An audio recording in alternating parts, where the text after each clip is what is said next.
지시고 고통당하시고 십자가에 달리신 그 주님을 이 시간 우리의 마음과 우리의 모든 생각과 중심을 하나님께 맡겨드리고 하나님께 예배드립니다. 하나님, 우리 예배를 주님 기뻐받아 주시옵소서. 그 예배 가운데 임하시는 주님을 우리 만날 수 있도록 성령님 붙잡아 주시옵소서. 그래서 우리의 인생이 하나님께 집중되는 인생이 되게 해 주시옵시고 우리의 모든 삶이 전도의 삶이 되기를 소망합니다. 하나님, 예수 이름을 높이는 사람이 되기를 원합니다. 예수의 이름을 전하는 삶이 되기를 원합니다. 하나님, 우리의 영혼을 붙잡아 주시고 우리의 입술을 주장하여 주셔서 하나님의 그 이름을 높여드리며 예수의 이름을 전파하는 것이 부끄러운 일이 아님을 하나님 우리가 알게 하여 주시고 담대히 세상 가운데 나갈 수 있는 우리 인생들 되게 하여 주시옵소서. 이 예배 가운데 참 진리를 경험할 수 있는 귀하고 복된 시간 되게 하여 주시옵소서.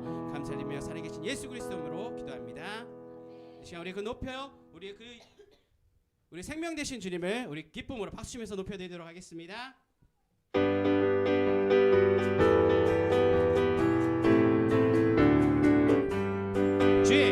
주의 인자하심이 생명보다 나를 위로 내 입술은 주를 찬양. 주의 인자하심이 생명보다 나를 위로 내 입술은 주 찬양.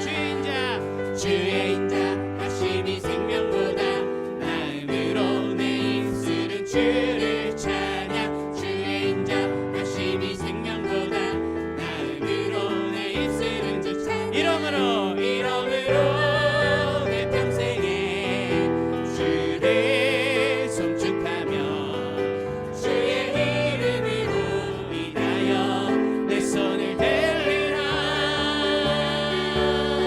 주의 인자하심이 생명보다 나를 위로 내 입술은 주를 찬양. 주의 인자하심이 생명보다 나를 위로 내 입술은 우리 다시 한번 주의 인자하심이 생명보다 나를 위로 내 입술은 주를 찬양. 주의 인자하심이 생명보다 나를 위로 내 입술은 주 찬양. 이름으로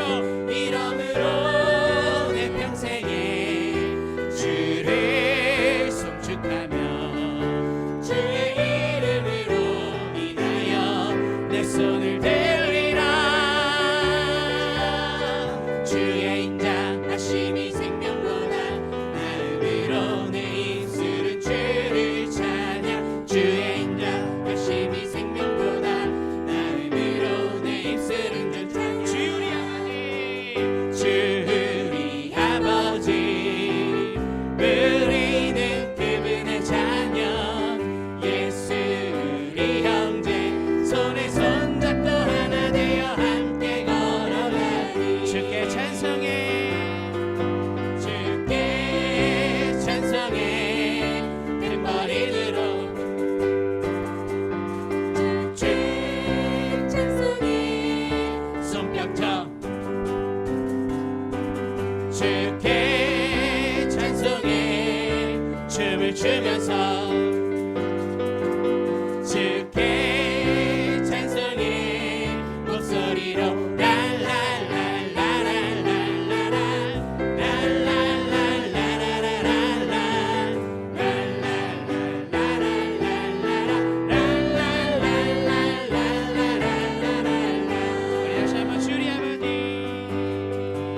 주의 아버지 우리는 그분의 자녀.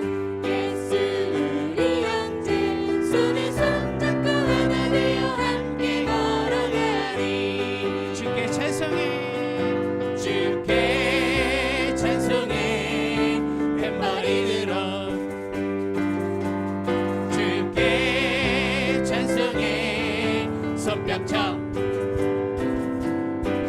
주께 찬송해. 춤을 추면서 주께 찬송해. 목소리로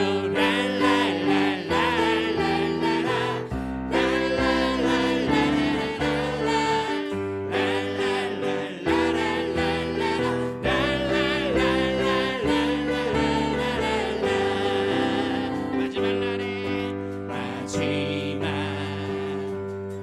날에 내가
우리에게 임하소서. 자녀들은 예언할 것이요 자녀들은 예언할 것이요 청년들은 환상을 보고 아비들은 꿈을 꾸리라.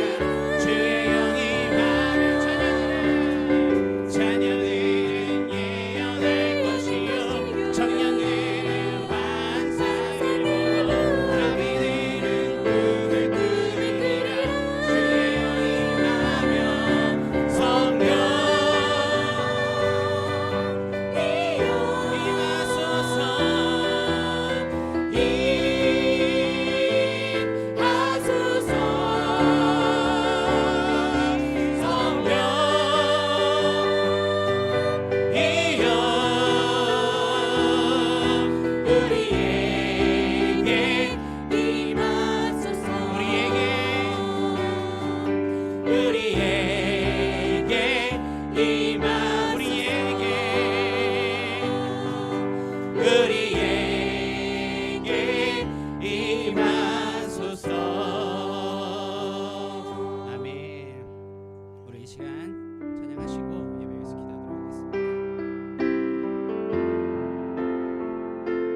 온 세상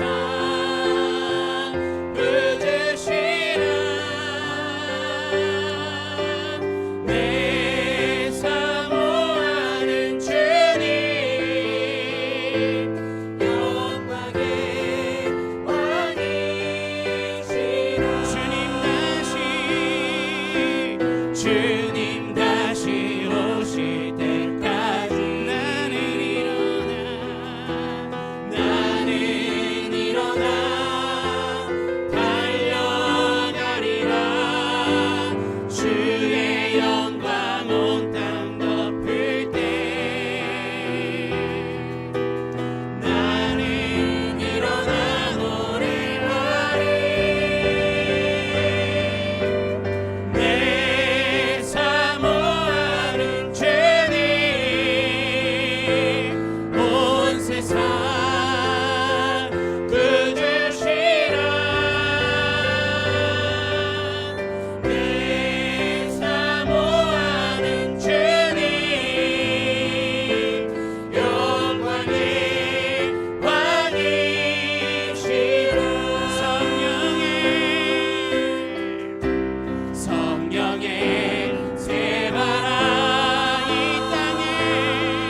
이 땅에 불어오소서. 주의 영의 생기로 우리를 다시 살리사. 이 땅에 하나님 영광 거하네. 그런 나라가 되게 하소서. 열방에 하나님 영광 비추네. 그런 나라가 되게 하소서. 이 땅에 하나님 영광 거하네. 그런 나라가 되게 하소서. 열방에 하나님 영광 비추네.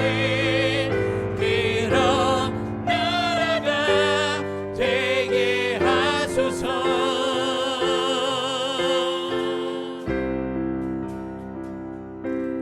오늘 시간에 같이 마음을 모아서 기도하시겠습니다. 하나님 말세의 마지막을 살아가고 있는 저희들, 하나님 세상의 그 유혹에 저희들 쉽게 넘어집니다. 쉽게 쓰러집니다. 쉽게 부서집니다. 하나님 오늘도 연약한 저희들이 하나님 앞에 나왔습니다. 하나님의 전능으로 저희들을 덧입혀 주시옵소서. 저희들을 오늘 이 시간에 하나님의 능력으로 새롭게 하여 주시옵소서. 같이 마음을 모아 기도하시겠습니다. 주여 주여 주여.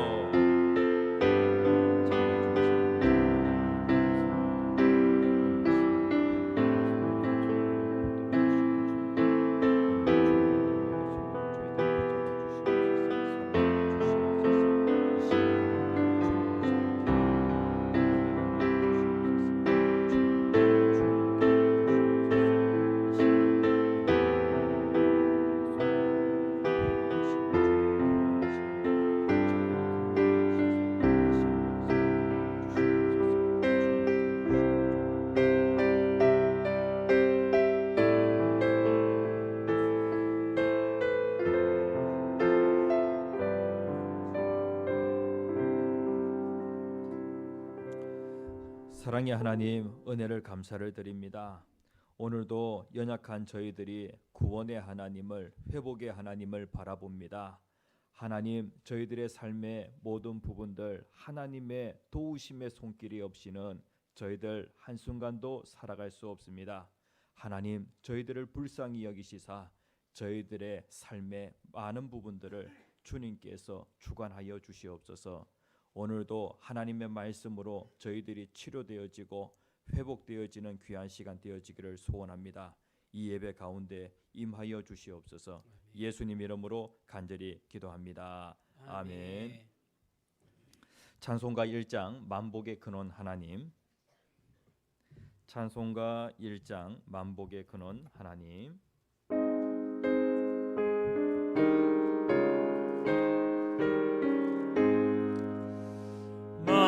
만복의 근원 하나님 온 백성 찬송 드리고 저 천사여 찬송하세 찬송 성부 성자 성령 아멘. 교동문 제21문 시편 34편입니다.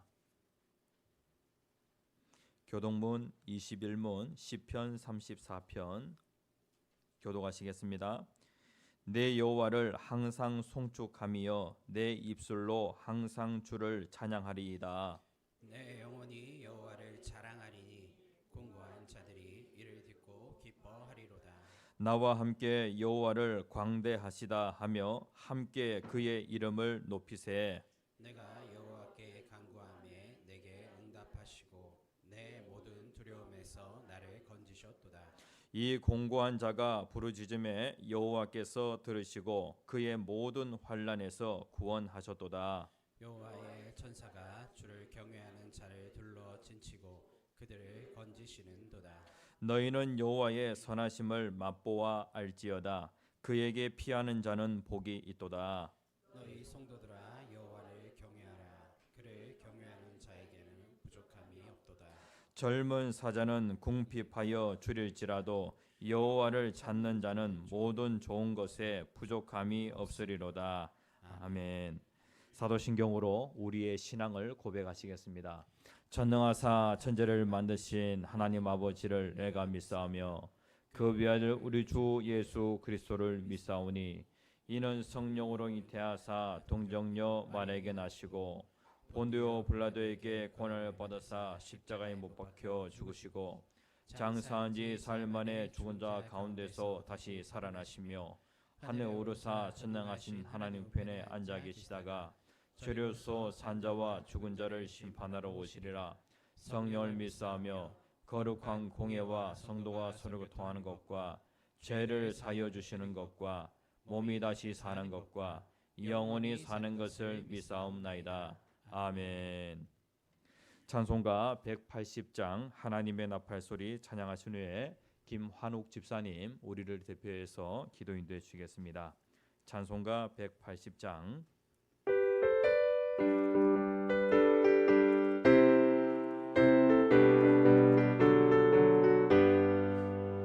하나님의 나팔소리 천지 진동할 때에 예수 영광 중에 그름 타시고 천사들을 세계 만국 모든 곳에 보내어 구원받은 성도들을 모으니 나팔 불 때 나의 이름 나팔 불 때 나의 이름 나팔 불 때 나의 이름 부를 때에 잔치 참여하겠네.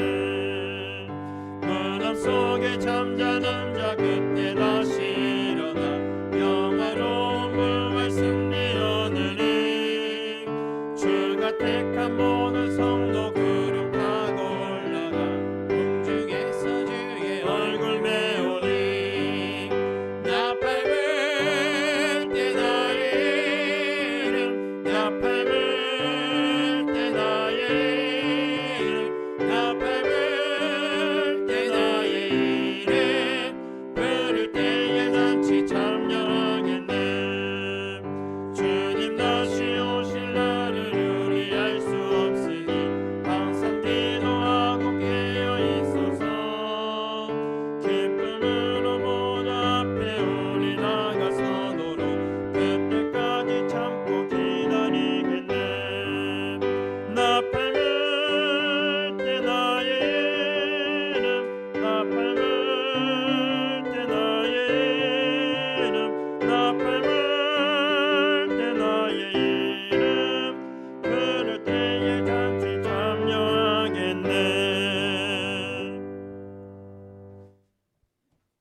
거룩하고 사랑이 넘치는 하나님 아버지께 영광과 찬양을 올립니다. 오늘 주일을 맞이하여 우리들 예배에 초청하시고 은혜의 말씀으로 인도하심에 감사드립니다. 하나님 아버지, 한 주일 동안 주님을 사랑하며 말씀대로 살려 했으나 나 자신을 돌보며 욕심의 정욕으로 살았음을 고백합니다. 하나님, 우리 자신들이 이 시간 돌아보며 성령님의 도움으로 죄를 깨닫고 자복하여 십자가의 공로에 힘입어 의로운 성도 되게 도와주십시오. 예배하시는 각 성도들 풍성한 은혜 내려주시고 말씀으로 주님의 길 인도하여 주십시오. 슬픈 자에게는 위로 주시고 낙심하는 일 없도록 희망과 기쁨 주시고 건강한 육신으로 살아 더욱더 주님을 섬김에 있어 성령의 힘으로 살아가게 하여 주십시오. 하나님 아버지, 우리들 교회가 주민들에게 좋은 이웃이 되어 행복한 만남과 이 교회를 통하여 하나님의 복음으로 은혜와 사랑이 넘친가 성도들 이 자리 또한 넘쳐나게 도와주십시오.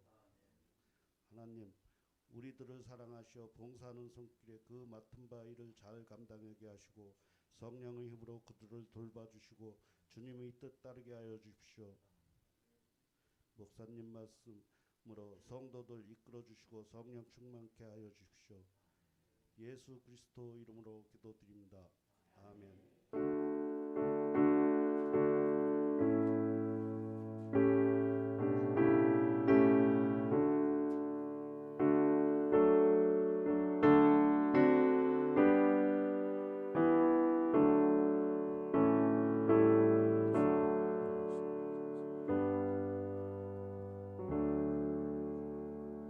할렐루야. 오늘 온라인으로 예배하시는 성도님들에게도 동일한 은혜가 있기를 간절히 소원합니다. 온라인으로 예배하시는 성도님들 답글에 아멘이라고 그렇게 좀 남겨주시면은 제가 말씀을 증거하는 데에 여러분들 얼굴을 머릿속으로 이렇게 그리면서 그렇게 설교할 수 있을 것 같습니다. 하나님 말씀 보겠습니다. 누가복음 12장 35절에서 40절까지 말씀입니다.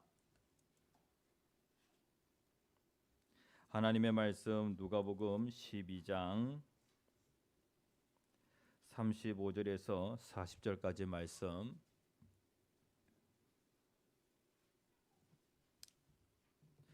다 찾으셨으면은 교독하시겠습니다.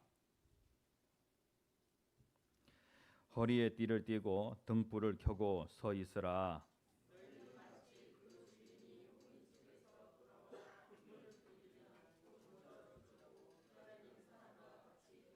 주인이 와서 깨어 있는 것을 보면 그 종들은 복이 있으리로다.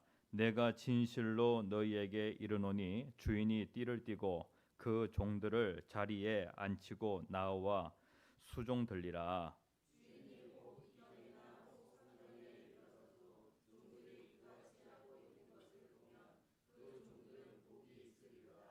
너희도 아는 바니 집 주인이 만일 도둑이 어느 때에 있을 줄 알았더라면 그 집을 뚫지 못하게 하였으리라.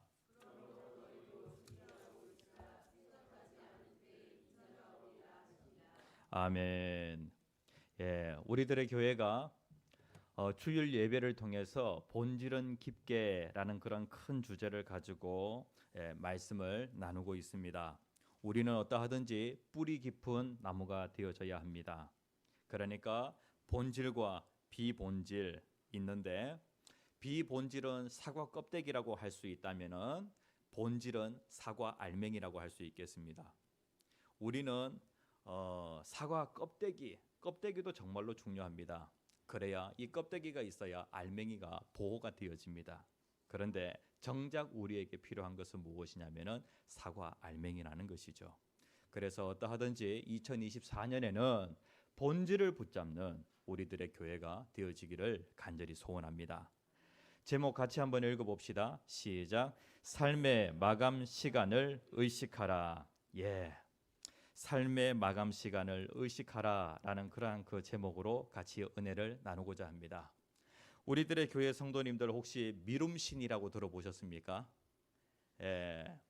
사탄은요, 다른 말로 하면은 미룸신이라고 할 수가 있겠습니다. 여기에 보니까 이미지에 오늘 하지 않는 사람은 내일도 하지 못한다.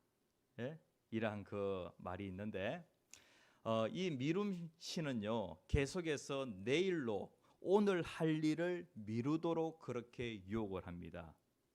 그러니까 미루고 미루다 보니까 아무것도 하지 못하는 그러한 사람이 되어지는 것이죠. 이제 우리 학생들 방학 개학이 얼마 남지 않았습니다. 방학 숙제 다 했습니까? 요즘 학생들 방학 숙제가 있는지 모르겠습니다. 그 요즘 학교에서는 방학 숙제를 잘 안 내주는 것 같아요. 그리고 초등학교 6학년 학생들 같은 경우에는 중학교 올라가잖아요. 그러니까 방학 숙제가 없어요. 그런데 여러분들 과거를 한번 떠올려 봅시다. 방학 숙제는 언제 합니까? 방학 시작하자마자 바로 방학 숙제 합니까? 아니죠. 방학 그 마감일이 있습니다. 그러니까 개학을 앞두고 그때서야 이제 발등에 불이 떨어지는 거예요. 발등에 불이 안 떨어지면 웬만해서는 잘 안 움직입니다. 그러니까 마감일이 임박해서 사람이 움직인다는 거예요. 그래서 방학 숙제는 기다리다가 또 미루다가 언제 하냐면은 개학을 앞두고 방학 숙제를 한다는 것이죠.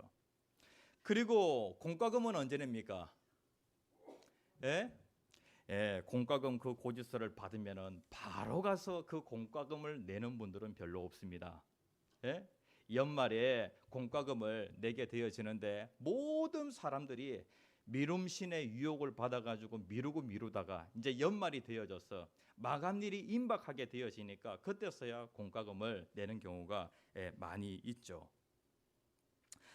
사람들이 많은 것들을 결단을 하게 되어지는데 작심삼일이 되어지는 그 원인과 관련하여서 가장 큰 원인이 무엇이라고 하냐면은 내일부터 하면 되겠지라고 하는 그러한 그 유혹에 넘어가서 내일로 미루다 보니까 우리의 그 결단이 작심삼일이 되어지는 경우가 많다는 거예요. 우리가 하는 그 일들을 항상 살펴보면은 마감일이 되어 가지고 행동으로 옮기는 경우가 상당히 많다는 것이죠. 그래서 이런 말이 있습니다. 일은 항상 끝날 시간이 되어야 끝이 난다. 일이 언제 끝나냐면 끝날 시간이 되어야 끝이 난다는 거예요. 제가 이제 오늘 여러분들 오후에 남은 시간이 있는데요. 마감일에 임박하여서 여러분들이 뭔가 일을 하였던 그런 경험이 있습니까? 라고 하는 그런 질문이 있어요. 저는 이 질문을 만들면서 무엇을 떠올리게 되었냐면은 2010년 12월이었습니다. 저는 대학원 그 과정에서 2년 동안 공부를 하고 이제 마지막으로 논문을 써야 졸업이 되어지는 그러한 상황이었어요. 그런데 그 졸업일과 그리고 우리 개척일이 딱 겹치게 되어진 거예요. 그렇게 해서 개척하는 그 일, 그러니까 개척하여서 막 정신이 없는 그런 상황에서 이것을 갖다가 미루어야 되나, 한 6개월 정도 미룰까, 다음 학기에 이 논문을 쓸까라고 하는 그러한 그 유혹이 계속해서 찾아오더라고요. 그런데 결국에 논문은 언제 썼냐면은 마감일 그 전날, 마감일 전날에야 그 논문이 다 쓰여지게 되더라고요. 2년 동안 열심히 대학원에서 공부를 하는데 그때 쓰여지는 것이 아니라 마감일 하루 전에 이 논문이 쓰여지더라고요. 그래서 지금도 기억하는데 저쪽 방이었어요. 저쪽 방에서 새벽 4시까지 막 이제 논문을 칩니다. 그렇게 해서 이제 오전 9시가 딱 되기 전에 그 논문을 제출했던 그런 그 기억이 납니다. 그러니까 일은 항상 끝날 시간이 되어야 끝이 난다는 거예요. 이 데드라인이라고 하는 말이 있는데요. 이 데드라인은 어떤 뜻을 가지고 있냐면은 넘지 말아야 할 그 선을 데드라인이라고 그렇게 얘기를 해요. 이제 그 재수가 넘어서는 안 되는 그러한 선이 있는데 그 선을 넘게 되어지면 바로 총살을 당하게 되어집니다. 이것을 갖다가 데드라인이라고 그렇게 얘기를 해요. 그러니까 넘으면은 이 선이 있는데 이 선을 넘게 되어지면은 바로 죽임을 당하게 되어집니다. 이것을 데드라인이라고 그렇게 얘기를 하죠. 이 데드라인이라고 하는 이 말을 또 어디에서 많이 사용하게 되어지냐면은 그 신문이나 원고의 그 마감 시간이 있잖아요. 마감 시간을 데드라인이라고 그렇게 얘기를 합니다. 그러니까 신문의 그 모든 그런 그 기사, 그 소식들은요, 그날 그 소식이 나와야 되는데 만약에 하루가 지나가지고 그 기사가 나오게 되어지면은 그 기사는 죽은 기사가 되어집니다. 그래서 신문사 기자들은요, 마감 시간이 있는데 그 시간까지 원고를 딱 제출하면은 그 다음 날 신문에 그 기사가 나가게 되어지고, 만약에 그 마감 시간까지 기사를 갖다가 올리지 못하면은 그 기사는 죽은 기사가 되어지는 거예요. 그러면은 신문 기자들은 언제 그 기사를 쓸까요? 마감 시간에 임박하여서 기사를 쓴다는 것이죠. 그러니까 이 데드라인이라고 하는 것은 엄청난 위력을 가지고 있는데 마감 시간이 임박하게 되어지면은 우리를 막 긴장시키고 그리고 죽을 힘을 다해서 뛰게 만듭니다. 이러다 보니까 우리가 이 데드라인 위력을 아니까 항상 마감 시간에 임박하여서 모든 일을 하려고 하는 경우가 상당히 많아요. 그런데 이 데드라인과 관련하여서 성공한 사람과 실패한 사람을 비교해 보게 되어질 때, 실패한 사람은 항상 뭔가 일을 잘 시작하지 못하고 마무리를 잘 못 짓는 사람을 보면은 항상 일을 할 때에 데드라인에 임박해서 그 모든 일들을 진행하는 사람이라는 거예요. 우리가 시간이 없어가지고 논문을 못 쓰는 것이 아니라, 시간이 없어가지고 방학 숙제를 못 하는 것이 아니라, 시간이 없어가지고 공과금을 못 내는 것이 아니라, 항상 우리의 습관 가운데는 어떠한 습관이 있냐면은 마감 시간에 임박해가지고 모든 일을 하려고 하는 그러한 그 습관이 있다는 거예요. 그런데 성공한 사람들을 보게 되어지면은 이러한 사람들은 어떻게 삶을 살아가냐면은 정해져 있는 데드라인에 자기 자신을 맞추는 것이 아니라 자기가 데드라인을 설정하고 데드라인을 자기의 입맛대로 조정하는 그러한 사람이라는 거예요. 오늘 아침 9시까지 마감 시간이라고 한다면은 데드라인이 무엇이냐면은 오늘 아침 9시예요. 그런데 설정되어 있는 이 9시에 딱 맞춰가지고 인생을 살아가는 사람이 있고, 어떤 사람은 아예 그냥 일주일 전에 날짜를 딱 잡아가지고 시간을 딱 잡아서 그것은 내가 정한 데드라인이다라고 그렇게 생각을 하고 모든 일들을 하는 그러한 사람들은 보통 성공한 사람들이 많다는 거예요. 우리의 인생 가운데에도 데드라인이라고 한다면은 죽음을 얘기할 수가 있겠죠.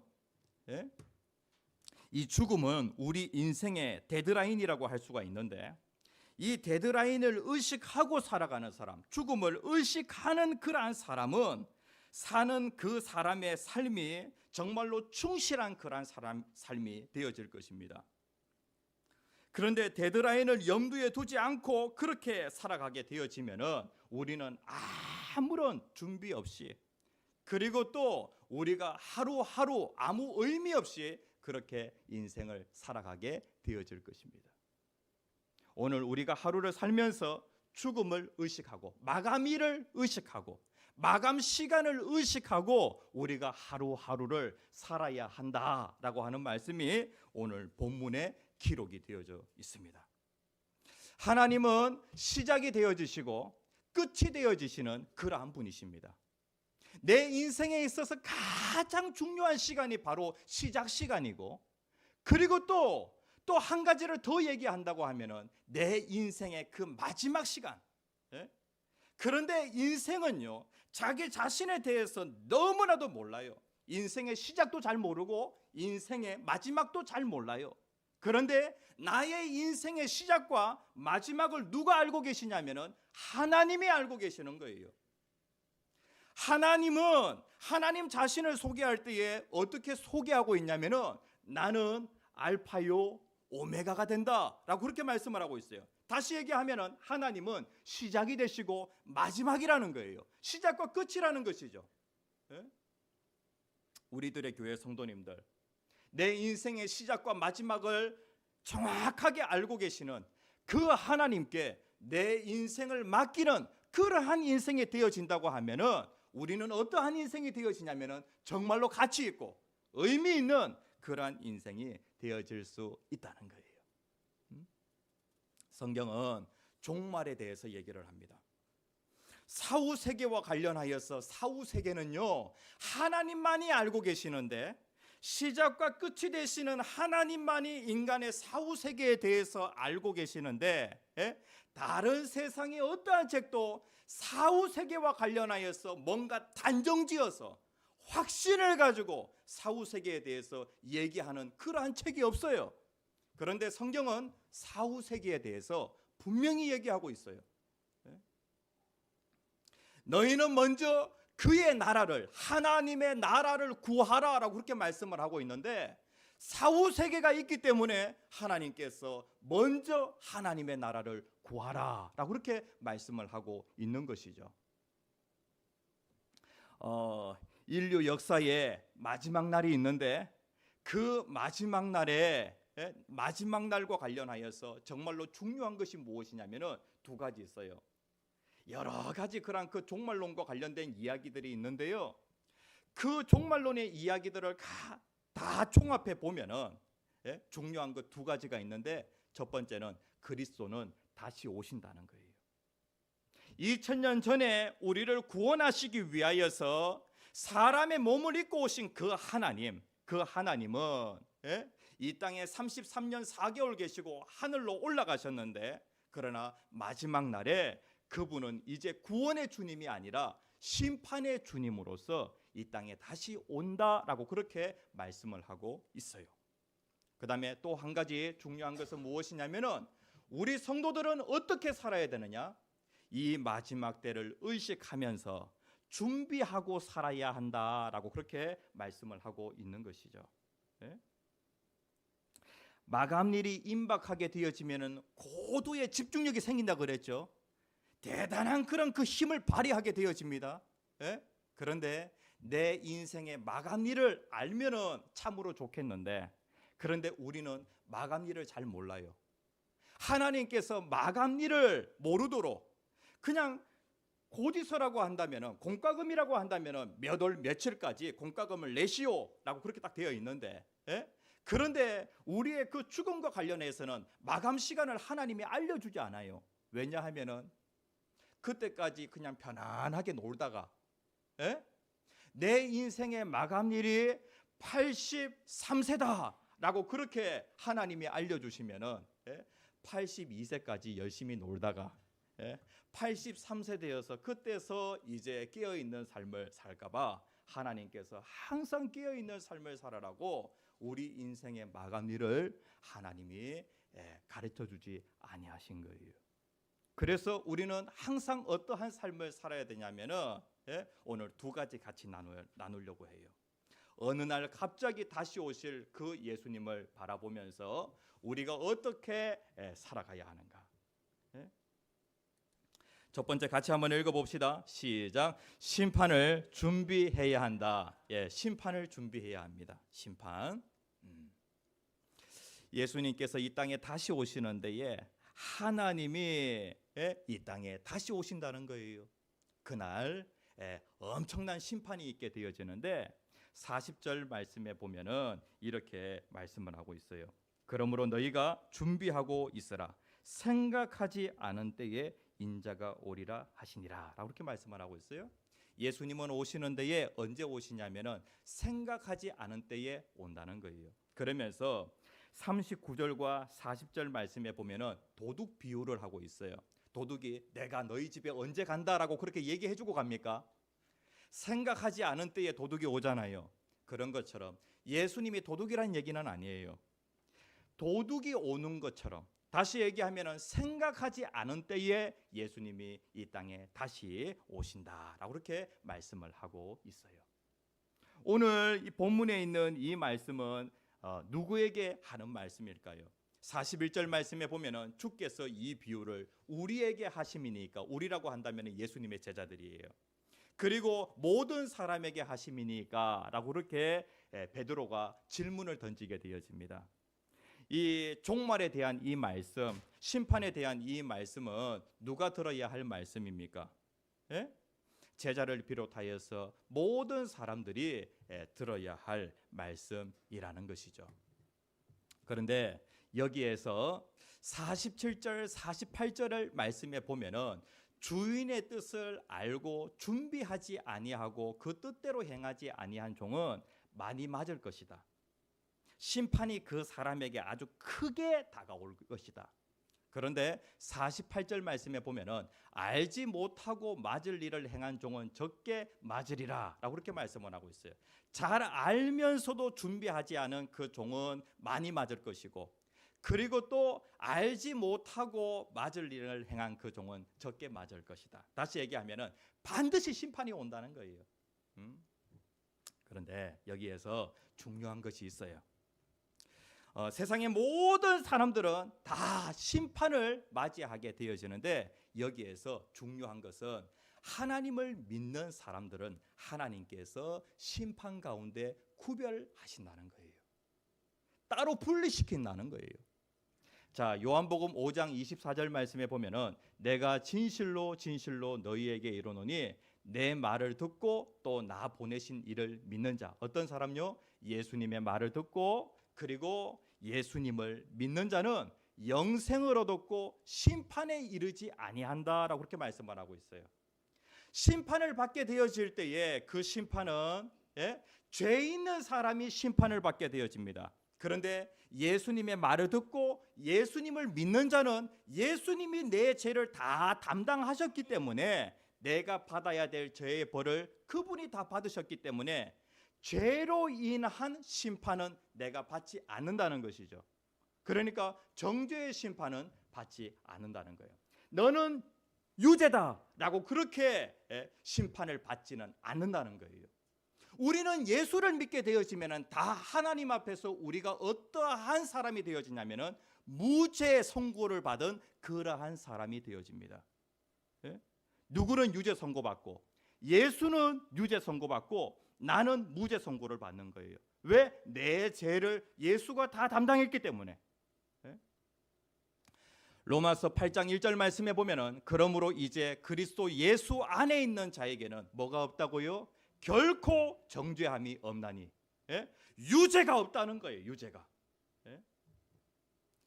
그런데 모든 사람은 다 심판이 있다 그랬잖아요. 우리에게는, 예수를 믿는 우리에게는 무엇이 없냐면은 유죄가 없어요. 정죄의 심판이 없어요.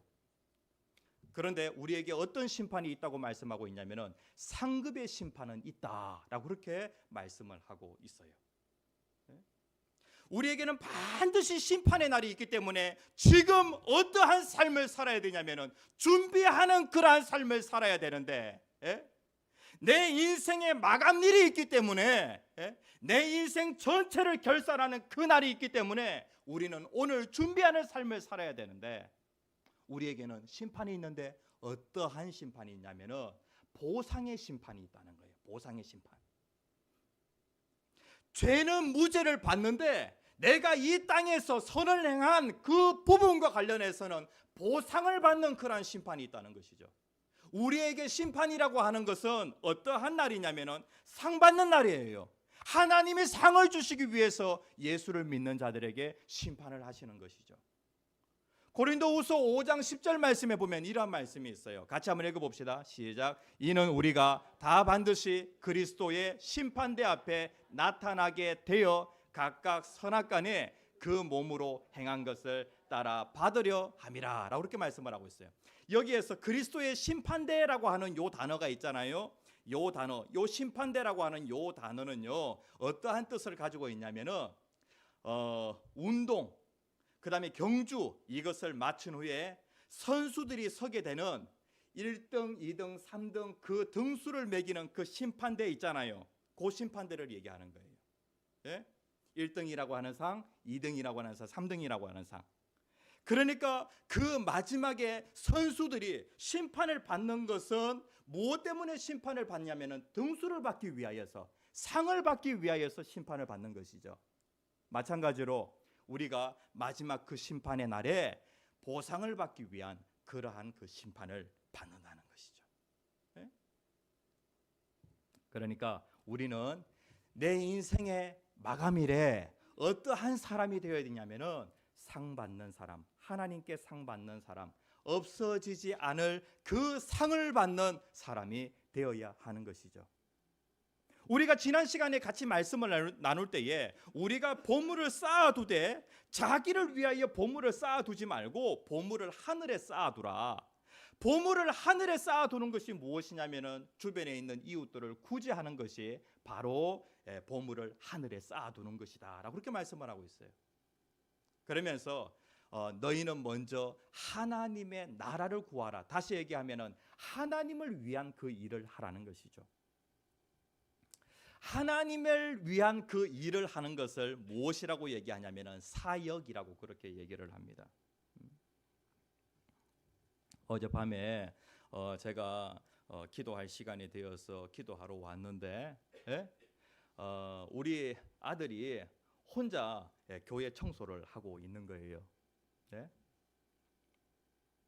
저는 이제 기도를 하고 아들은 이제 청소를 하는데 청소하는 것을 유심히 살펴보니까 정말 깨끗하게 하는 거예요.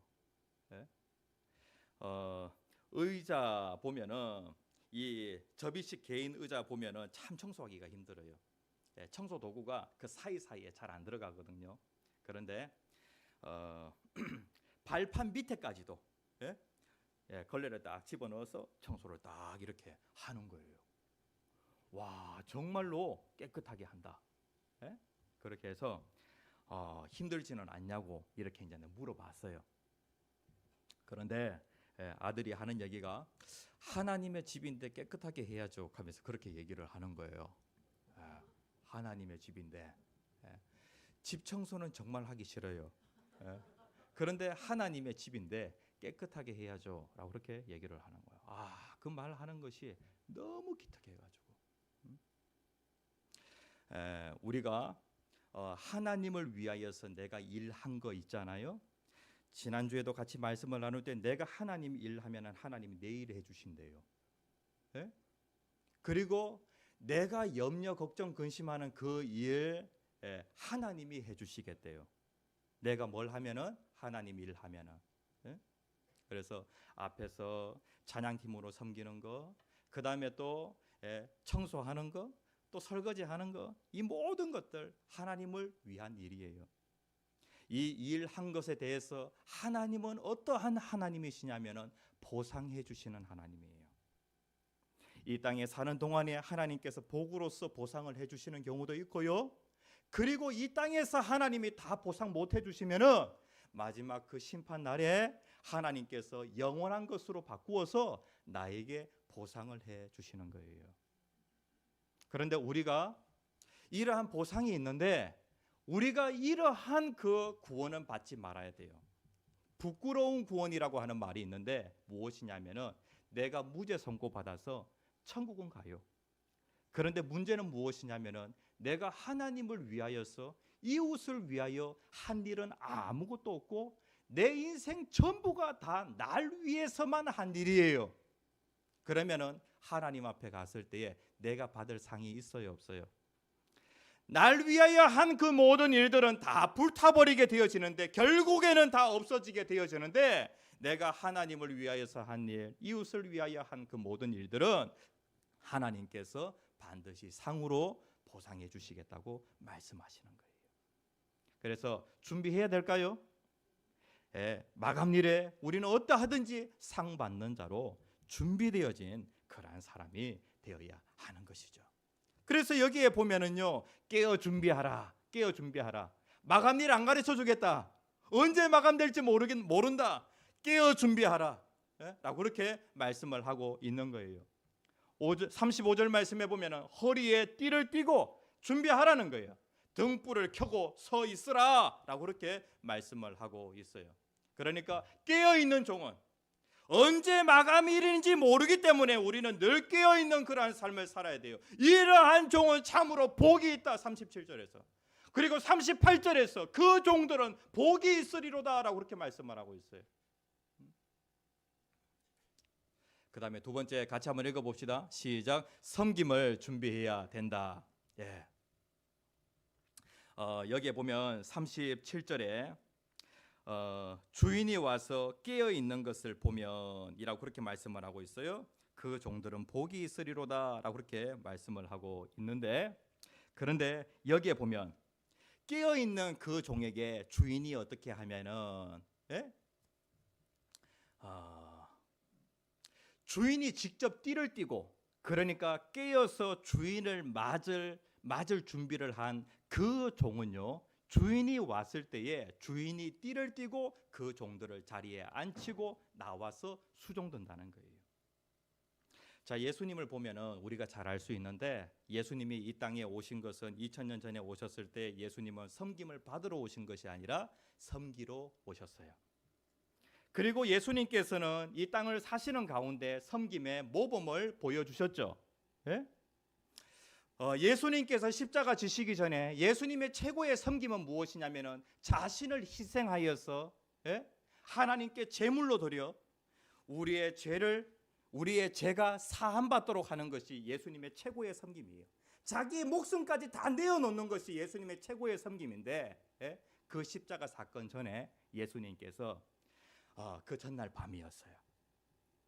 제자들을 앉혀놓고 그 제자들의 발을 선생님이 씻어주려고 하는 거예요. 이렇게 되어지니까 제자인 베드로가 선생님이 왜 우리의 발을 씻습니까? 그렇게는 절대로 못합니다. 선생님 내 발은 못 씻습니다 라고 그렇게 얘기를 하는 거예요. 그러니까 선생이신 예수님께서 내가 너를 씻어주지 아니하면 나와 너는 상관이 없다.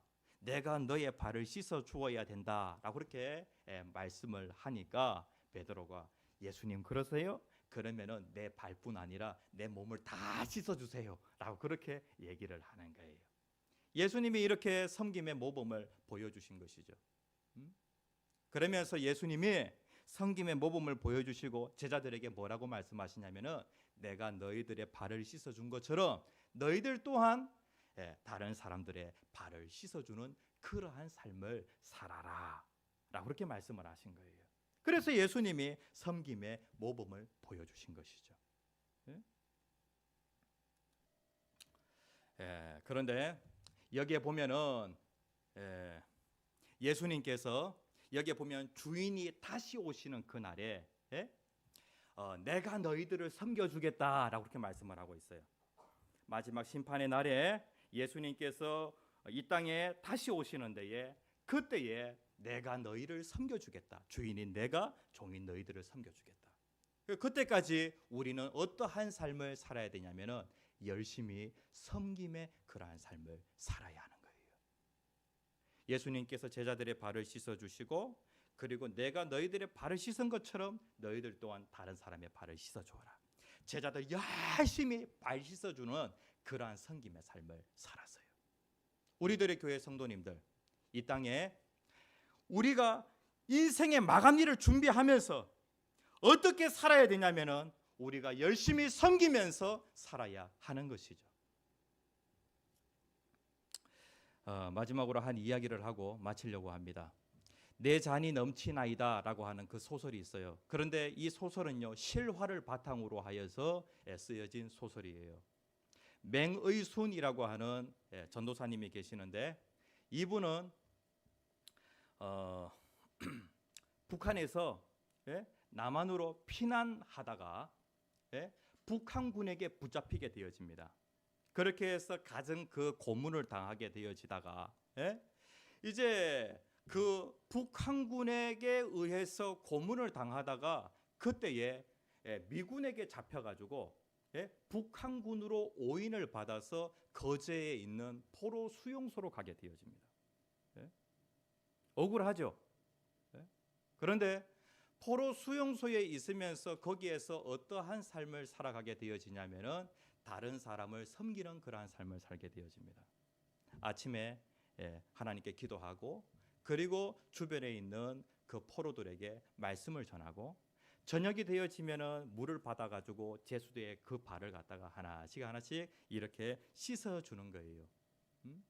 이러한 삶을 살아가는 중에 밖에 있었던 사람들이 이 맹의순 전도사님과 관련해서 이분은 북한군이 아닙니다 라고 그렇게 얘기를 하면서 이 이제 확인서 있잖아요. 그걸 갖다가 이제 서명을 막 받아요. 그래가지고 결국에 어떻게 되어지냐면은 이분은 북한 군인이 아닌 것으로 그렇게 딱 결론이 내려집니다. 그런데 이렇게 얘기하는 거예요. 나를 필요로 하는 이곳에 있는 것이 얼마나 마음 편한지 모르겠네. 나는 저 철조망 밖의 삶이 더 두렵다네. 그러니 나를 그만 놔두게나. 여기서 내가 섬겨야 할 사람들을 섬길 수 있도록 해주게나. 나는 기도하며 이들을 간호하고 있다네. 더러는 피고름이 흐르는 것을 닦아내며 저리고 아픈 몸을 주무르고 있으면 성령의 기쁨이 넘친다네. 성령께서 하시는 일에 나는 순종하는 것뿐이지. 그리고 여기가 천국일세. 거제도 포로 수용소가 거기가 천국이래요.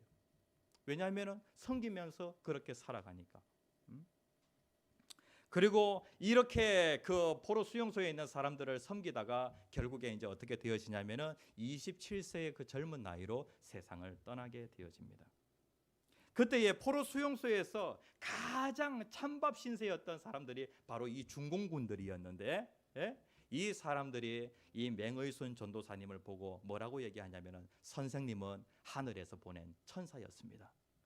선생은 마지막 환자까지 씻긴 후 눈물과 땀을 닦아낼 생각도 않고 시편 23편을 읽어 주셨습니다. 내 잔이 넘치나이다. 그러니까 그 거제도 포로 수용소에서도 어떠한 삶을 살았냐면은 하나님 내 잔이 넘칩니다. 이곳에서도 나는 은혜가 넘칩니다 라고 하면서 그렇게 살았던 것이죠. 우리들의 교회 성도님들, 우리는 인생의 마감일을 알지는 못하지만은 마감일이 있다라고 하는 것을 우리가 알고 인생을 살아갑니다. 자, 찬양팀 나오세요. 마감일은 반드시 있습니다. 그러나 그 날이 언제인지는 모릅니다. 그런데 우리가 어떠한 삶을 살아야 되냐면은 준비하는 그러한 인생을 살아야 하는 것이죠. 오늘 이 찬양을 하시면서 하나님 주님께서 반드시 다시 오신다고 말씀을 하셨는데 다시 오실 그 주님을 우리가 잘 맞이할 수 있도록 깨어서 준비하는 그러한 우리의 인생이 되어질 수 있도록 도와주시옵소서. 나를 위하여서 사는 그 시간보다도 가치 있는 시간은 다른 사람을 위하여서 그리고 하나님을 위하여서 섬기며 사는 그 모든 것들이 가장 가치 있는 시간들인데 하나님 이 땅에 살아가는 저희들이 천국을 준비하는 그러한 삶을 살아갈 수 있도록 도와주시옵소서. 그런 마음으로 찬양하시겠습니다.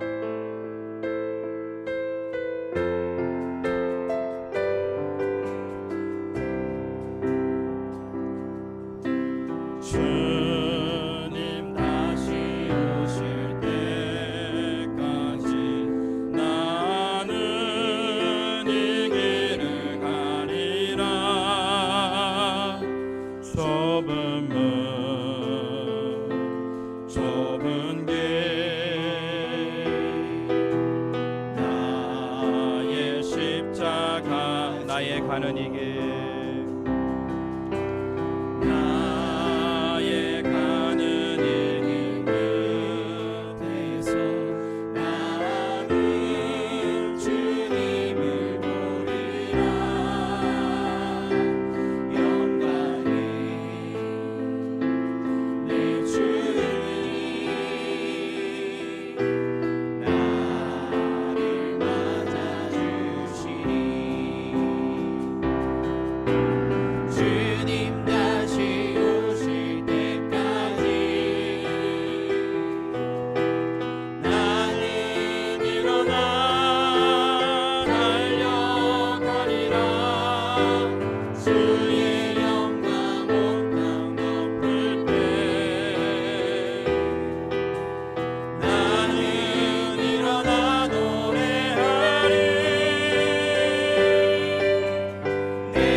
사모하는 내 사모하는 내 사모하는 주님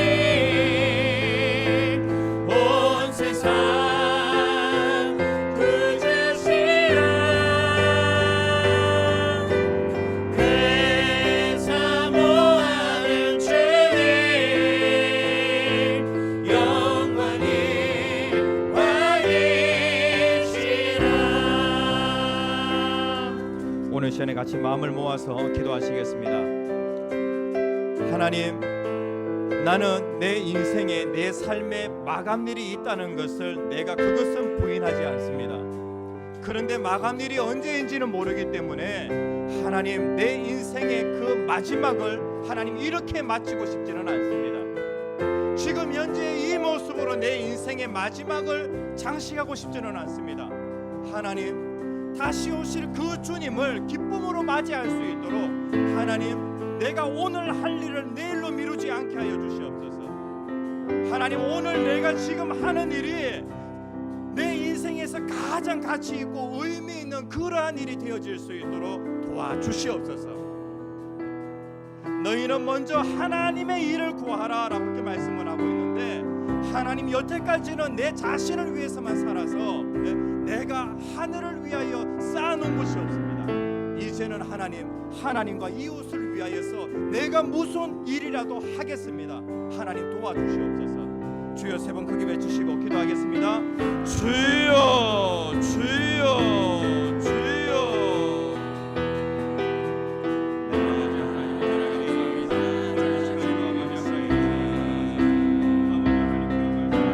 주님 다시 오실 때까지 나는 일어나 달려가리라. 주의 영광 온 땅 덮을 때 나는 일어나 노래하리. 내 사모하는 주님 온 세상 구주시라. 내 사모하는 주님 영광의 왕이시라. 내 사모하는 주님 온 세상 구주시라. 내 사모하는 주님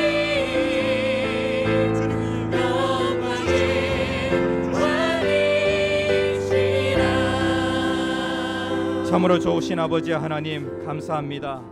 하나님, 저희들은 악한 마귀에게 속아서 오늘 할 일은 내일로 미루며, 하나님, 저희들 하나님 가치 있는 일은 하나님 뒤에 두고, 하나님 매일매일 하나님 저희들 자신을 하나님 위한 그러한 그 일들, 하나님 세상과 짝하여서 세상의 쾌락을 즐기며 하나님 없는 삶을 살아갈 때가 참으로 많이 있었음을 주님 앞에 고백합니다. 하나님, 저희들을 불쌍히 여겨 주시옵소서. 아버지 하나님, 저희들의 인생의 마감일에 주님을 영광 중에 맞이할 수 있는 그러한 저희들의 삶이 되어질 수 있도록 오늘도 깨어있게 하여 주시옵소서. 아버지 하나님, 저희 자신을 위한 그런 일들보다도 하나님, 또 하나님과 이웃을 위한 그런 일들로 인하여 하늘의 보물을 쌓아두는 저희들의 인생이 되어질 수 있도록 축복하여 주시옵소서. 오늘도 하나님의 성전에 나오는 정성껏 예물을 드렸습니다. 이 예물을 받아 주시옵소서. 아버지 하나님, 우리 성도들 가운데 여러 가지 문제를 가지고 나온 성도들이 있습니다. 아버지 하나님은 회복의 하나님이시오니, 구원의 하나님이시오니 그 문제의 그 늪에서 저희들을 건져 주시옵소서. 아버지 하나님, 여러 가지 질병을 가지고 주님 앞에 나왔습니다.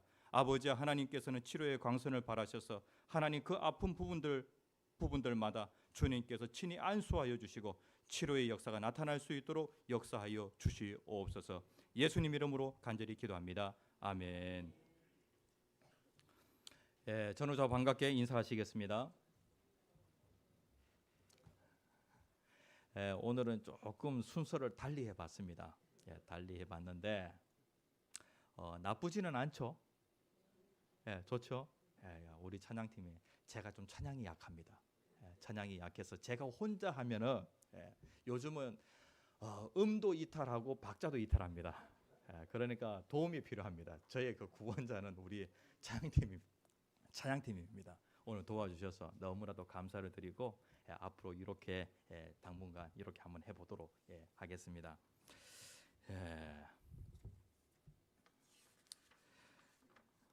우리들의 교회가 예배에 목숨 거는 그런 교회가 되었으면 좋겠습니다. 하나님은 예배자를 찾으시는 데에 우리가 준비된 예배를 드리고, 그리고 예배가 시작되어지면은 신령한 진정으로 하나님 앞에 나아가고, 그리고 받은 말씀 붙들고 삶에서 예배자로 살아가는 그러한 우리의 인생이 되었으면 좋겠습니다. 특별히 예배를 위하여서 우리 성도님들이 좀 도와주시면은 예배의 그 격도, 그리고 또 예배의 또 질도 더욱더 또 올라갈 것 같습니다.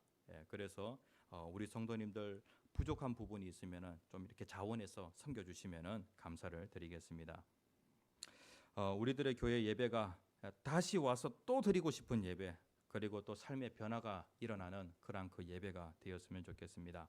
4월 28일에 귀빈 초청 축제가 있습니다.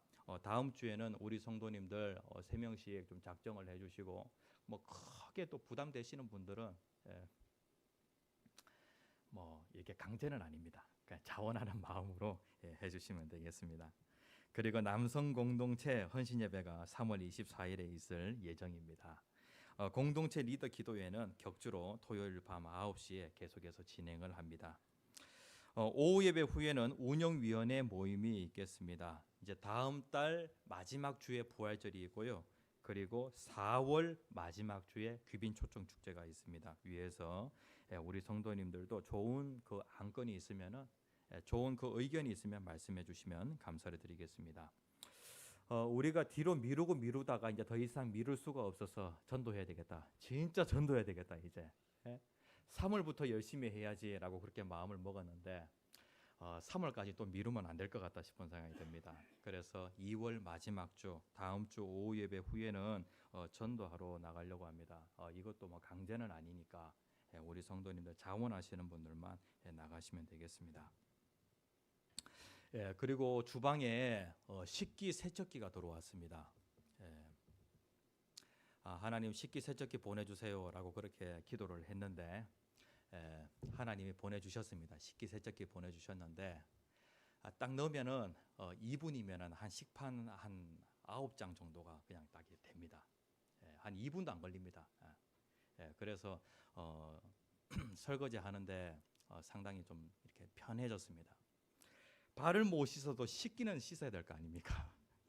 예수님이 우리 발 씻어 주셨는데, 그런데 누구에게 아무개에게 좀 하라고 이렇게 강요하지는 마시고, 강요하면 꼰대가 되니까 그렇게는 하지 마시고, 그래 자원하여 이렇게 하시는 그러한 그 교회 문화가 되었으면 좋겠다 이렇게 생각을 해봅니다. 다 함께 축복기도 하심으로 예배를 마치겠습니다. 지금은 우리 주 예수 그리스도의 은혜와 하나님 아버지의 무한하신 사랑과 성령의 감화 감동 교통 충만하심의 역사가 인생의 마감일에 하나님을 기쁨 중에 맞이하기를 소원하는 모든 무리들 위해 지금으로부터 영원토록 함께 하시기를 축원하옵나이다. 아멘.